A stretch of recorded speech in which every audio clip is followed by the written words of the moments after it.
Hey there, fellow tech enthusiasts. Welcome back to our Coding Corner. Today we've got something truly exciting in store for you. We're diving deep into the world of facial recognition and machine learning, a project that combines the power of data mining, computer vision, state-of-the-art AI models, and the magic of deep learning. In this video, we'll take you through the entire process of building a robust system that not only recognizes faces, but also predicts various facial attributes like age, gender, race, emotion, and yes, even height. Yep, you heard it right. Height. Imagine having a program that can estimate a person's height just by looking at their face. How cool is that? We'll kick things off by exploring how to collect a diverse dataset crucial for training our machine learning model. From there, we'll delve into the script meticulously crafted to extract valuable insights from facial features using the power of deep learning. It's a fascinating intersection of computer vision, machine learning, and real-world applications. So grab your coding heads, hit that subscribe button if you haven't already, and let's dive into the fascinating world of data collection and machine learning. First script is a Python program designed to scrape data from the website celebheights.com. Let's break down the script line by line. First up, we're importing the necessary libraries: requests for making HTTP requests, CSV for handling CSV files, OS for interacting with the operation system, and Beautiful Soup for parsing HTML. We're gearing up to collect some data on celebrity heights, and we'll be storing it in a folder cleverly named Celeb Heights. Data folder specifies the folder where the scraped data will be stored. Alphabet is a string of uppercase letters used to iterate over the website's pages. The base URL of the website to be scraped is set as URL. Before we get started, we are making sure our data folder exists. If not, we are creating it on the fly. Now let's talk functions. We've got one to save photos from a given URL. It's a simple GET request, but we're being cautious here.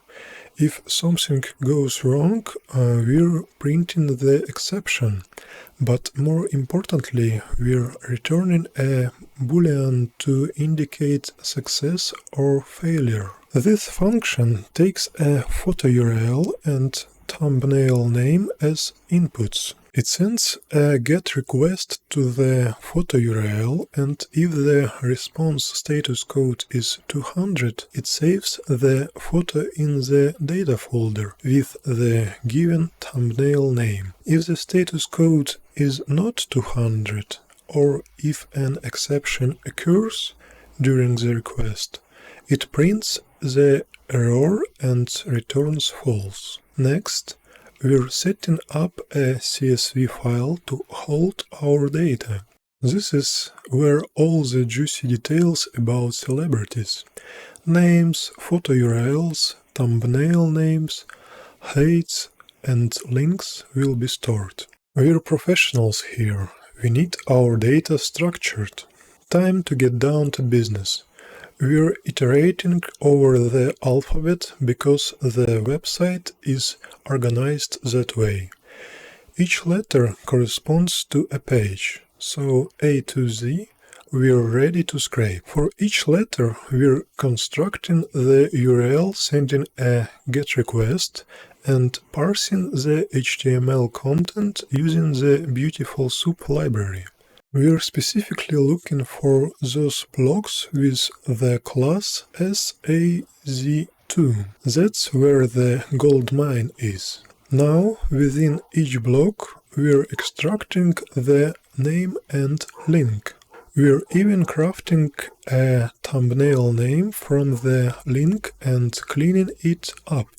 No messy names here. Bytes are a bit tricky. We're pinpointing them within parentheses, and a little slicing magic gets us the clean height in centimeters. With the data in hand, we're constructing the photo URL and printing out the details. We're making an attempt to save the photo using the Save Photo function. We want all those glamour shots in our collection. If the photo is saved successfully, we're writing all our data to the CSV file. Exception handling is implemented to print any exceptions that may occur during the process. This script is a good example of a simple web scraper that extracts specific data from a website and stores it locally for further analysis. It demonstrates the use of HTTP requests, HTML parsing, and file handling in Python. Please note that web scraping should always respect the terms of service of the website and the privacy of its users. Also, the efficiency and reliability of a web scraper depend on the structure of the website, which can change over time. Therefore, web scrapers may need to be updated regularly to adapt to any changes in the website structure. Now I will show you how to write a Python script that can extract face coordinates from photos. This script will also filter out unwanted faces that are not relevant to our task. The script begins by importing the necessary libraries DeepFace, OpenCV, NumPy, CSV, and OS. These libraries will be the backbone of our face recognition and verification process. Next, we have to define some variables that will store the path to our folders and files. We have a folder called Celeb Heights that contains all the photos with faces that we want to process. We also have a folder called Avoid Faces that contains some faces that we want to ignore. We also create a CSV file called Detections.csv that will store the output of our script, which is the name of the photo and the coordinates of the detected face. Now we set the decorator backend that we use for face detection. We choose Retina Face, which is state-of-the-art face detector that can handle various poses, scales, and occlusions. You can also use other backends such as MTCNN, SSD, or DLib, but I prefer Retina Face for its accuracy and speed. Next, we create a list that will store the unwanted faces that we want to avoid. We loop through all the files in the Avoid Faces folder and read each image. Then we resize each image to a fixed width of 128 pixels while preserving the aspect ratio. We append each resized image to the Avoid Faces list. Then we convert the list of unwanted faces into a NumPy array for more efficient processing during the verification step. Now we define a function that will extract the face coordinates from a given file name. The function takes the file name as an input and prints the full path to the image. Then it tries to extract the faces from the image using the DeepFace extract faces function, which returns a list of dictionaries, each containing the facial area, the confidence, and the cropped face image. If the function successfully extracts the faces, it prints the total number of detections. If there is an exception, such as the image not being found or not being readable, the function prints the error and returns. If there is more than one face detected, it tries to verify the faces using the DeepFace verify function, which compares the image with the avoid faces array and returns a dictionary containing the verification result, the distance, and the facial areas. If the result is verified, it means that there is at least one unwanted face in the image, and we loop through the detections and delete the one that matches the facial area of the unwanted face. Then we filter the detections based on the confidence score, which is a measure of how confident the detector is that the region is a face. We only keep the detections that have a confidence score higher than 0.9985, which is a threshold that I choose based on some experiments. You can adjust this threshold according to your needs. If there is only one detection left after the filtering, we assume that it is the face that we want to extract, and we get the coordinates of the facial area, which are the x, y, width and height values. Then we open the detections CSV file in append mode and write a row containing the file name, the coordinates and the confidence score. If there is more than one detection left after the filtering, it means that there are multiple faces in the image and we print a message saying that. If there is no detection left after the filtering, it means that there are no faces in the image and we print a message saying that. If there is any other case, we print a message saying that we need to check this case, which should not happen, but it is good to have a fallback option. Finally, we get all the photos from the Celeb Heights folder that have a JPEG extension and store them in a list called All Photos. Then we loop through the list and call the face coordinates function for each file name. This runs the script and extracts the face coordinates for all the photos in the folder. And that's it. We have written a Python script that can extract face coordinates from a folder of photos containing celebrities with different heights. We have also filtered out unwanted faces that are not relevant to our task. We have stored the output in a CSV file that we can use for further analysis or visualization.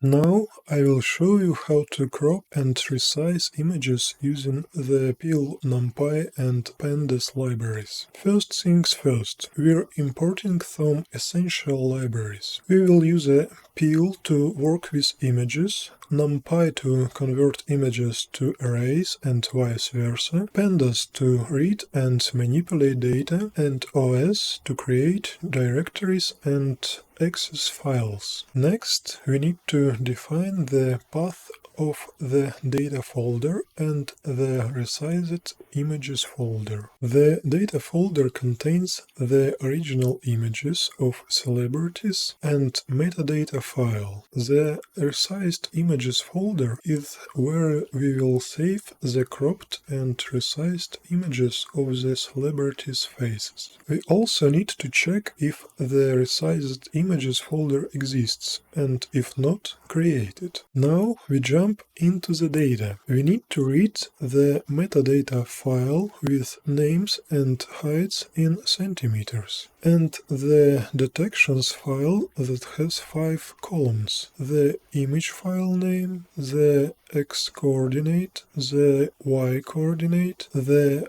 width, and the height of the facial area in the image. We will use pandas to read these files as data frames. Moving on, we merge these two data frames based on a common column thumbnail name using an inner join. This means we keep only the rows where there is a match in both data frames. This way, we will have a data frame that has the image file name, the height in centimeters, and the facial area coordinates for each celebrity. We also keep only the image file name and the height columns, as we don't need the other columns for our analysis. Now that we have our clean dataset, we save it as a CSV file in the resized images directory. This is handy for future reference and analysis. The real magic happens in the next part. We are ready to resize and crop the images. We loop through each row of the data frame and extract the information that we need for each image. We use the index and row variables to access the row number and the row data. For each row, we extract the values of the columns and store them in variables. We then use the ImageOpen method to open the image file from the input folder and store it in a variable called image. Now, here is where the image manipulation kicks in. We convert the image to a NumPy array and extract the region of the image that corresponds to the facial area using the coordinates from the detection data frame. Then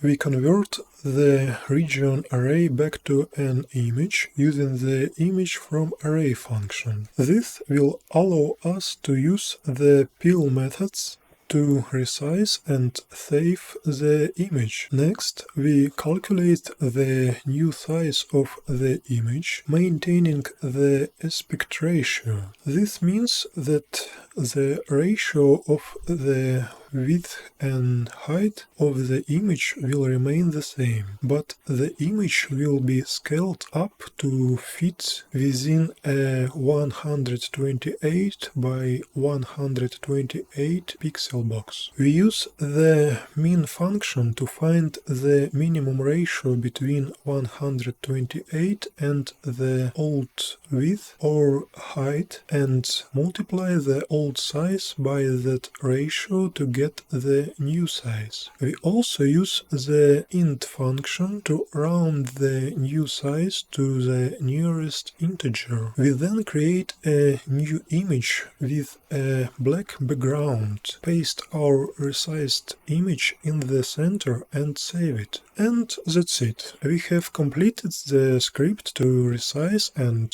crop images using the peel library.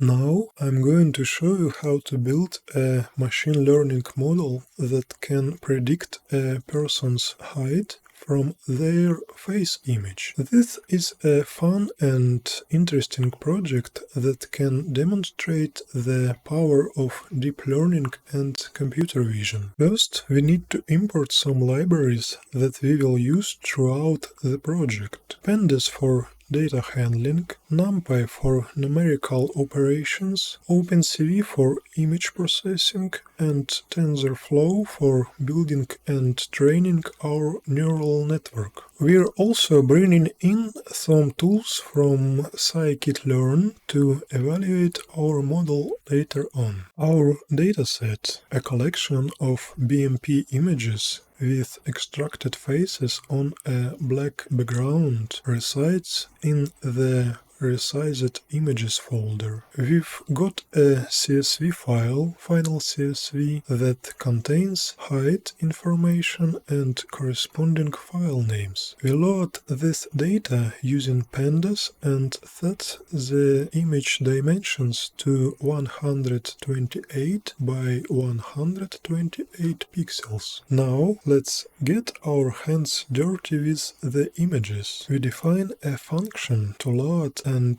process them. It reads each file, converts the image to RGB format, and compiles them into arrays along with their respective labels. Clean and simple. Time to split our data into training and testing sets. Using scikit-learn's training test split, we partition our dataset into files and labels for training and testing, ensuring reproducibility with a random seed. Load and preprocess our training and testing images using the function we defined earlier. We're almost ready to fit them into our model, but first let's normalize those pixel values between 0 and 1. Here comes the exciting part.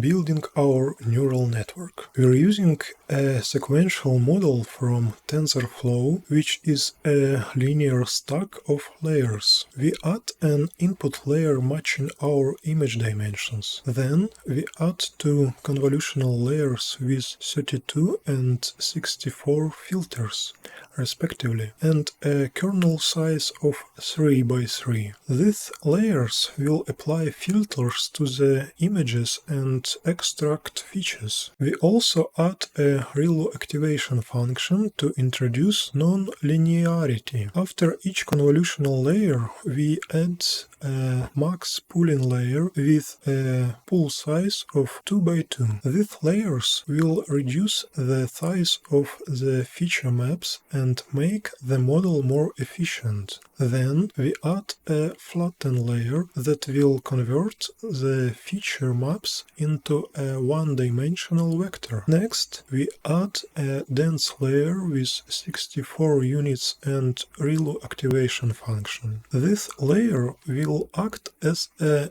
hidden layer and learn the patterns from the features. Finally, we add another dense layer with 1 unit and no activation function. This layer will act as the output layer and predict the height of the person. Next, we need to compile our model. We use the Adam optimizer, which is a popular and effective optimizer for deep learning. We use the mean squared error as a loss function, which measures the difference between the actual and predicted heights. We also use the mean absolute error as a metric, which measures the average absolute difference between the actual and predicted heights. Time to train our model.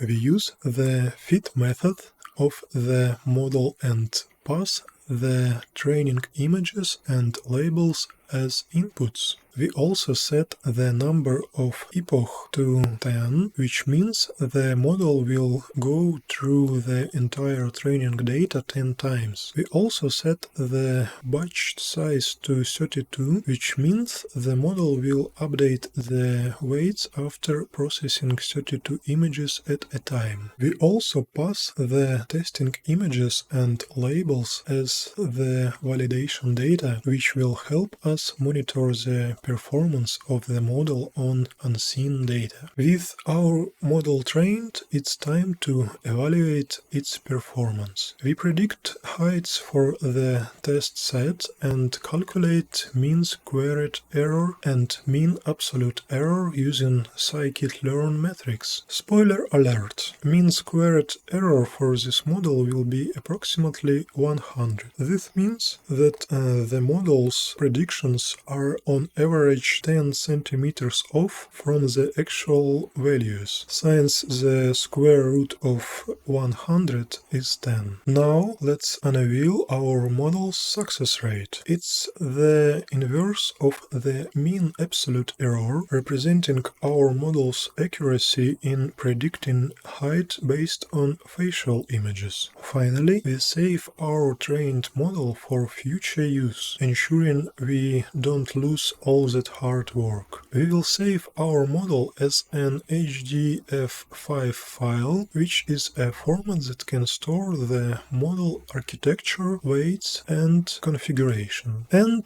that's it. We have successfully built a machine learning model that can predict a person's height from their face image.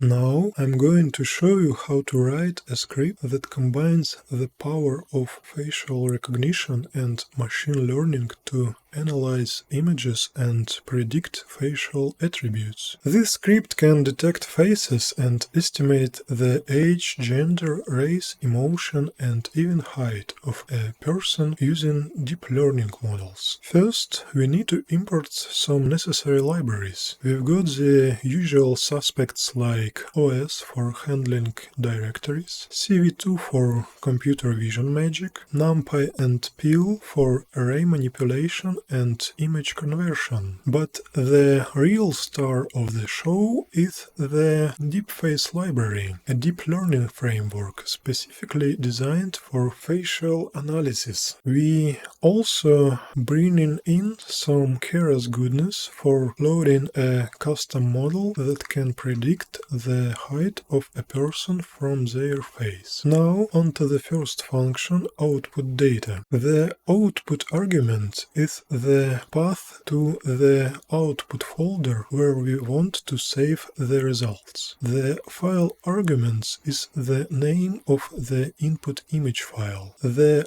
output object argument is a list of dictionaries that contain the face analysis results for each detected face. The image argument is the original image array. Inside the function, we first create a CSV file with the name of the input image file and write a header row with the following columns: file name, face ID, face rating, age, gender, race, emotion, and height. These are the attributes that we will analyze for each face. Then we loop through the output object list and assign a unique face ID to each face. We also get the coordinates of the facial area for each face. We use the OpenCV library to draw a rectangle and text on the image to mark the face and its ID. We also save the modified image to the output folder. Finally, we append a row to the CSV file with the values of the face attributes for each face. Time to dive into the main act, the face recognition function. This function takes in an input directory full of images and an output directory where the analyzed data will be stored. Inside the function, we loop through the files in the input folder and get the full path of each image file. We use a try except block to handle any errors that might occur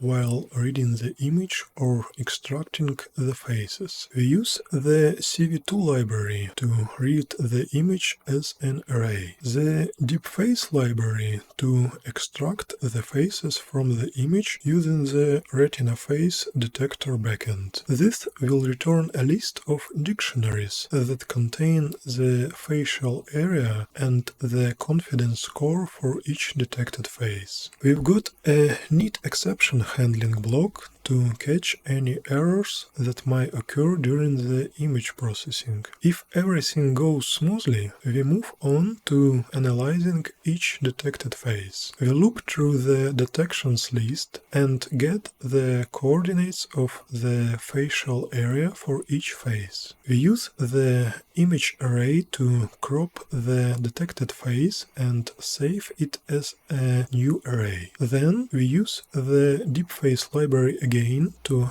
analyze the face using the actions of age, gender, race, and emotion. This will return a dictionary that contains the dominant values and probabilities for each attribute. We also add the confidence and the facial area values to the dictionary. The script doesn't stop there. It brings out the big guns, a pre-trained Keras model for predicting the height of a person from their face. This model is saved as a H5 file in the same folder as the script.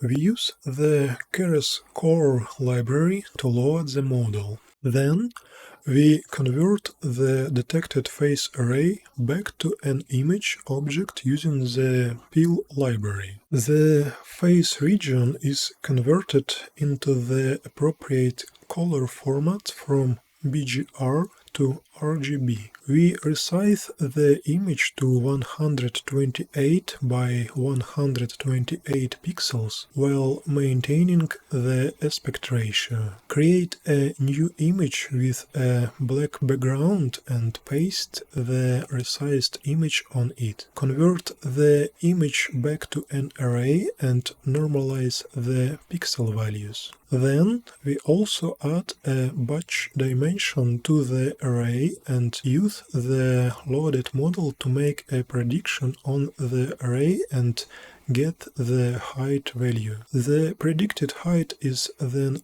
added to our growing list of facial attributes. After looping through all the detections, we call the output data function. This will write the results to a CSV file and save the modified image to the output folder. Finally, in the main block of the script, we set up the input and output directories. If the output directory doesn't exist, it's created. The face recognition function is then called with the specified input and output path, and the magic unfolds. And that's it. We have written a script that can perform face recognition and analysis on a set of images using Python and deep learning. I hope you enjoyed this video and learned something new. If you did, please give it a thumbs up and subscribe to my channel for more videos like this. Thanks for watching and see you next time.